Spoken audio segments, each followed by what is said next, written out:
Hello all, ఈరోజు retailer unboarding చూద్దాం. Spice మనీలో చాలా ఈజీ ఉంటుంది. సో ఫస్ట్ మీరు జీపీఎస్ ఆన్ చేసుకోండి. దాంతోపాటు ఆధార్, పాన్, మీ బ్యాంక్ అకౌంట్ మూడు కూడా ఆధార్లో ఉన్నట్టుగా ఫస్ట్ నేమ్ లాస్ట్ నేమ్ ఉండాలి. సో ఇది చూసుకోండి ఒకసారి. నెక్స్ట్ మీరు ప్లే స్టోర్లోకి వెళ్ళి గూగుల్ ప్లే స్టోర్లో మీరు స్పైస్ మనీ యాప్ని డౌన్లోడ్ చేసుకోండి. దాని తర్వాత రీటైలర్ మొబైల్ నెంబర్ ఇవ్వండి. తర్వాత గెట్ స్టార్టెడ్. సో మీకు అక్కడ చూపిస్తుంది మీ దగ్గర బయోమెట్రిక్ డివైస్ ఉండాలి. అప్పుడు ఫేస్ ఆథెంటిఫికేషన్ కూడా అవుతుంది, అది వేరే ప్రాసెస్, నెక్స్ట్ చెప్తాను. సో మొబైల్ నెంబరు మీ పేరు మీద ఉన్న మొబైల్ నెంబర్ ఉంచుకుంటే బెటర్. నెక్స్ట్ మీ షాప్ లొకేషన్లో ఉండి చేయాలి, ఇది ఇంట్లో ఉండి చేయకూడదు. పాన్ కార్డు, ఆధార్ కార్డు, మీ యొక్క బ్యాంక్ అకౌంట్ అన్నీ సేమ్ ఉండాలి. ఇంగ్లీష్ సెలెక్ట్ చేసుకోండి. Okay, got it. మీరు ఓకే చేయండి. అక్కడ జీపీఎస్ ఆన్ చేసుకున్నారో లేదో చూడండి ఒకసారి. మీరు మొబైల్ నెంబర్ ఇవ్వగానే అక్కడ మీకు ఓటీపీ వస్తుంది, ఆటో ఆప్షన్ అని వస్తుంది. ఆటో ఆప్షన్ ఓకే చేసుకోవాలి ఎప్పుడు కూడా. సో ఇక్కడ ఆన్బోర్డింగ్ ఎవరు చేస్తున్నారనేది చూడాలి. సెల్ఫ్ ఆన్బోర్డింగ్ వస్తుంది మీరు పర్సనల్గా చేసుకుంటే. సేల్స్ టీమ్ చేస్తే సేల్స్ టీమ్, డిస్ట్రిబ్యూటర్ చేస్తే డిస్ట్రిబ్యూటర్. ఇక్కడ పాన్ కార్డ్ డీటెయిల్స్ ఇవ్వాల్సి ఉంటుంది. సో మీ పాన్ కార్డ్ డీటెయిల్స్ ఇవ్వండి. మీకు మరలా చెప్తున్నాను, పాన్ కార్డ్ ఆధార్ కార్డులో ఉన్న నేమ్ సేమ్ రెండు ఒకేలా ఉండాలి. ఇది మాత్రం ఇంపార్టెంట్ ఇనిషియేట్ చేసేటప్పుడు. లేదంటే మీకు ఎన్ఎస్డిఎల్ కేవైసీ అవుతుంది, ఎస్బిఎల్ వైబిఎల్ కేవైసీ అవ్వదు. సో మీరు ఎప్పుడు ఇనిషియేట్ చేసినా సరే ఆధార్ నేము, పాన్ నేము రెండు మ్యాచ్ అవ్వాలి. సో మీకు లోన్ ఏదైనా ఎలిజిబుల్ ఉంటే అందులో చూపిస్తుంది. ఈవెన్ మీరు ఆన్బోర్డ్ అయిన తర్వాత కూడా మీకు ఈఎంఐ లోన్ అని వస్తుంది. అంటే మీరు చేసే ట్రాన్సాక్షన్ మీద ఆధారపడి ఉంటుంది అది. సో పాన్ కార్డ్ అయిపోయింది. ఇప్పుడు ఆధార్ ఈకేవైసీ దగ్గరికి వచ్చి ఎంటర్ కొట్టండి. చేసిన తర్వాత మీ యొక్క ఆధార్ నెంబర్ ఇవ్వండి. సో డివైస్ ఆల్రెడీ మీరు కనెక్ట్ చేసి పెట్టుకోవాలి. కింద చెక్ బాక్స్ ఇవ్వండి. మంత్ర డివైస్ L1 చూడండి, లేదంటే వేరే మీ దగ్గర ఏ డివైస్ ఉంటుంది, లేదంటే ఫేస్ ఆథెంటిఫికేషన్ వస్తుంది. డివైస్ లేదంటే ఫేస్ ఆథెంటిఫికేషన్ ద్వారా కూడా మీరు చేసుకోవచ్చు. సో డివైస్ ఎప్పుడు కూడా మీ పర్సనల్ వాడాలి, సేల్స్ టీమ్ డివైస్ వాడకూడదు. సేల్స్ టీమ్ డివైస్ వాడితే మీ ఐడి బ్లాక్ చేస్తారు. సో మీ సొంత డివైస్ కానీ ఫేస్ ఆథెంటిఫికేషన్ ద్వారా కానీ చేసుకోండి. సో ఫేస్ ఆథెంటిఫికేషన్ కాక ఆధార్ సర్వర్ ఆర్డీ సర్వీసెస్ అని ఉంటుంది, అది మీరు డౌన్లోడ్ చేసుకోవాలి. కింద చూడండి ఐ డోంట్ హ్యావ్ డివైస్ అంటే మీరు అది క్లిక్ చేసుకొని ఫేస్ ఆథెంటిఫికేషన్ సెలెక్ట్ చేసుకొని క్లిక్ చేసిన తర్వాత చెక్ బాక్స్ ఓకే చేసుకొని మీకు గ్రీన్ కలర్ వచ్చిన తర్వాత మీ కళ్ళు ఒకసారి క్లోజ్ చేసి ఓపెన్ చేయాలి. చేస్తే ఆటో పాపులేట్ అవుతాయి మీ డీటెయిల్స్. ఇప్పుడు మీరు సబ్మిట్ చేసుకోండి. ఓకే, బేసిక్ డీటెయిల్స్ అడుగుతుంది. బేసిక్ డీటెయిల్స్లో ఆల్రెడీ మీ సెల్ఫీ మీరు ఇవ్వండి. ఇక్కడ ఒకసారి ఇచ్చిన తర్వాత మీ డీటెయిల్స్ ఆల్రెడీ మీరు ఇందాక ఆధార్ ఇచ్చారు కాబట్టి అందులో డీటెయిల్స్ అన్నీ కూడా ఆటో పాపులేట్ అవుతాయి ఇక్కడికి. సో అయిన తర్వాత సెలెక్ట్ ఎంటిటీ టైప్, మీ ఎంటిటీ ఏంటి అనేది మీరు అక్కడ సెలెక్ట్ చేసుకోండి. నెక్స్ట్కి వెళ్తే మీ బేసిక్ డీటెయిల్స్ అడుగుతుంది.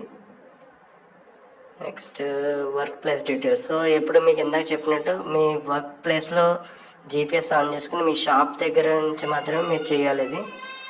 సో ఏ టైం నుంచి ఏ టైం వరకు ఓపెన్ చేస్తారు, ఏ డేస్లో క్లోజ్ చేస్తారు.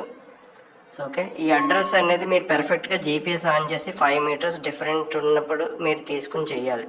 నెక్స్ట్ ఆ పిన్ కోడ్ మీకు వచ్చిన పిన్ కోడ్ రెండు ఒకటే ఉండాలి మీరు అడ్రస్ రాసేటప్పుడు అక్కడ, లేదంటే మీకు ముందుకు వెళ్ళదు అక్కడ. సో షాప్ ఇన్సైడ్ మీరు కూర్చుని ఒక ఫోటో పెట్టాలి, బయట నుంచుని డోర్ దగ్గర ఒక ఫోటో తీపించుకుని వేరే వాళ్ళు ఎవరు చేతున్నా ఐఎమ్ ఎట్ ద షాప్ అని క్లిక్ చేసి కింద సైన్ వస్తుంది, దాని మీద మీరు ఫోన్ మీద సైన్ చేసేసి మీరు జీపీఎస్ ఆన్ చేసి కరెక్ట్ లొకేషన్లో మీరు ఓకే చేయండి. ఎక్కడైనా ఇష్యూ ఉంటే మ్యాపిల్స్ యాప్ అని ఉంటుంది, దాంట్లో మీ మొబైల్తో లాగిన్ అయ్యి అందులో అడ్రస్ కాపీ చేసుకుని ఇందులో పేస్ట్ చేసుకుంటే ఇంకా ఎగ్జాక్ట్గా వస్తుంది. మ్యాపిల్స్ యాప్ అనమాట.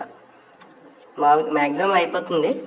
మీకు ఎక్కడైనా ఇష్యూ ఉంటే మ్యాపిల్స్ యాప్ ఓపెన్ చేసి మీ మొబైల్తో లాగిన్ అయ్యి మీరు అక్కడ అడ్రస్ కాపీ చేసుకుని ఇక్కడ పేస్ట్ చేసుకుని మీ పిన్ కోడ్ ఎలాగ ముందు ఇచ్చి ఉంటారు కాబట్టి అక్కడ ఇస్తే సరిపోతుంది. సో ఇక్కడ ఏంటంటే చాలామందికి డిస్ట్రిబ్యూటర్ నేమ్ తెలుస్తుంది, తెలియకపోతూ ఉంటుంది. అప్పుడు ఏం చేయాలంటే కింద ఐ డోంట్ నో డిస్ట్రిబ్యూటర్ అని కొడితే ఆ లొకేషన్ ఎవరికైతే డిస్ట్రిబ్యూటర్కి ఇచ్చారో అది ఆటో పాపులేట్ అయిపోతుంది. సో మీరు ఐ డోంట్ నో డిస్ట్రిబ్యూటర్ కొట్టేసి మీరు వచ్చిన డిస్ట్రిబ్యూటర్ని సెలెక్ట్ చేసి సబ్మిట్ చేసుకోండి. నెక్స్ట్ బ్యాంక్ డీటెయిల్స్ కొద్దిలోకి మీకు ఆల్రెడీ మీకు ముందే చెప్పాను, ఖచ్చితంగా కూడా ఆధార్ నేము, పాన్ నేము, బ్యాంక్ నేము మూడు ఒకటే ఉండాలి. అప్పుడే మీకు ఆన్బోర్డ్ చేసుకుంటే అవుతుంది, లేదంటే మీరు కరెక్ట్ చేసుకుని ఆన్బోర్డ్ చేసుకోవాలి. ఓకేనా. సో ఇది మళ్ళీ మళ్ళీ చెప్తున్నాము.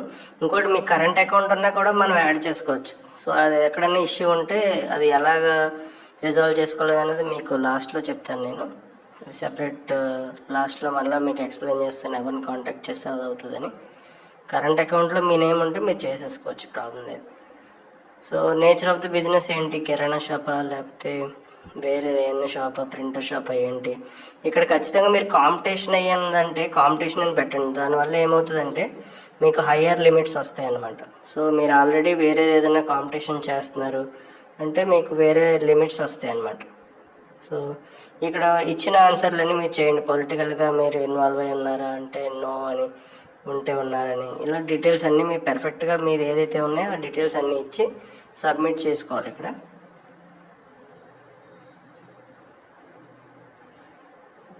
సో షార్ట్ టైప్ మీరు ఏది ఉంటే అది ఇవ్వండి. నెక్స్ట్ ఈ ఆన్సర్స్ చేసిన తర్వాత మీరు అక్కడ సబ్మిట్ ఆన్సర్స్ కొట్టండి. సో మీకు ఇందులో ప్రతి ఆల్మోస్ట్ వెరీ అప్డేట్స్ అన్నీ కూడా ఇవ్వడం జరుగుతుంది. మీకు ఈ అప్డేట్స్ రెగ్యులర్గా అంటే సబ్స్క్రైబ్ చేసుకోండి, సో దట్ మీకు యూస్ఫుల్ ఉంటుంది ఇది. సో మీకు ఒక లింక్ కూడా నేను సబ్మిట్ చేస్తాను లాస్ట్లో. ఆ లింక్లో మీకు ఎక్కడైనా ఇబ్బంది ఉంటే మీ డీటెయిల్స్ అప్డేట్ చేస్తే మీకు సేల్స్ టీమ్ కాల్ చేస్తుంది ఆంధ్రప్రదేశ్లో. సో మీ కస్టమర్ కేర్ డీటెయిల్స్ కూడా ఇస్తాను, మీరు వాళ్ళని కూడా కాంటాక్ట్ చేయొచ్చు. మీకు ఇక్కడ ఏంటంటే సబ్మిట్ అయిన తర్వాత డిస్ట్రిబ్యూటర్ దగ్గరికి వెళ్తుంది. డిస్ట్రిబ్యూటర్ అవి చెక్ చేసుకుని ఆన్సర్ చేస్తాడు. సపోజ్ ఆ రోజు మీకు అప్డేట్ అయ్యి ఆన్సర్ రాలేదనుకోండి, సో మీకు కస్టమర్ కేర్ డీటెయిల్స్ ఇస్తాను, మీరు వాళ్ళని కాంటాక్ట్ చేస్తే మీకు క్లియర్ అవుతుంది. మీ కస్టమర్ కేర్ డీటెయిల్స్ మీకు బయోలో పెడతాను. Thank you.